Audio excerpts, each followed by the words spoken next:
جب آپ علیہ السلام کو ابن ملجم لعین نے ضربت لگا چکا تو آپ علیہ السلام نے حسن اور حسین علیہ السلام سے فرمایا،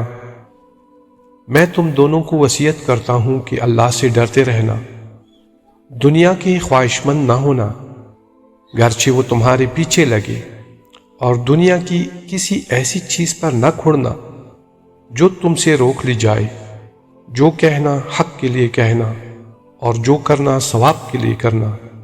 ظالم کے دشمن اور مظلوم کے مددگار بنے رہنا۔ میں تم کو اپنی تمام اولاد کو، اپنے کنبے کو اور جن جن تک میرا یہ نوشتہ پہنچے سب کو وصیت کرتا ہوں کہ اللہ سے ڈرتے رہنا، اپنے معاملات درست اور آپس کے تعلقات سلجھائے رکھنا، کیونکہ میں نے تمہاری نانا رسول اللہ صلی اللہ علیہ وآلہ وسلم کو فرماتے سنا ہے کہ آپس کی کشیدگیوں کو مٹانا عام نماز روزے سے افضل ہے۔ دیکھو، یتیموں کے بارے میں اللہ سے ڈرتے رہنا، ان کے کام و دہن کے لیے فاقہ کی نوبت نہ آئے اور تمہاری موجودگی میں وہ تباہ و برباد نہ ہو جائے۔ اپنے ہمسایوں کے بارے میں اللہ سے ڈرتے رہنا، کیونکہ ان کے بارے میں تمہارے پیغمبر صلی اللہ علیہ وآلہ وسلم نے برابر ہدایت کی ہے،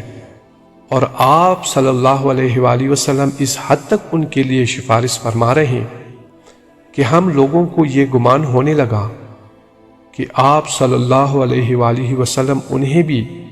ورثہ دلا دیں گے۔ قرآن کے بارے میں اللہ سے ڈرتے رہنا، ایسا نہ ہو کہ دوسرے اس پر عمل کرنے میں تم پر سبقت لے جائیں۔ نماز کے بارے میں اللہ سے ڈرنا، کیونکہ وہ تمہاری دین کا ستون ہے۔ اپنے پروردگار کے گھر کے بارے میں اللہ سے ڈرنا، اسے جیتے جی خالی نہ چھوڑنا، کیونکہ اگر یہ خالی چھوڑ دیا گیا تو پھر عذاب سے مہلت نہ پاؤ گے۔ جان و مال اور زبان سے راہ خدا میں جہاد کرنے کے بارے میں اللہ کو نہ بھولنا، اور تم کو لازم ہے کہ آپس میں میل ملاپ رکھنا اور ایک دوسرے کی اعانت کرنا، اور خبردار، ایک دوسرے کی طرف پیٹھ پھیرنے اور تعلقات توڑنے سے پرہیز کرنا، نیکی کا حکم دینے اور برائی سے منع کرنے سے کبھی ہاتھ نہ اٹھانا، ورنہ بد کردار تم پر مسلط ہو جائیں گے، پھر دعا مانگو گے تو قبول نہیں ہوگی۔ اور پھر ارشاد فرمایا، اے عبد المطلب کے بیٹو، ایسا نہ ہونے پائے کہ تم امیر المؤمنین علیہ السلام قتل ہو گئے، امیر المؤمنین قتل ہو گئے کہ نعرے لگاتے ہوئے مسلمانوں کے خون سے ہولی کھیلنا شروع کر دو۔ دیکھو، میرے بدلے میں صرف میرا قاتل ہی قتل کیا جائے، اور دیکھو،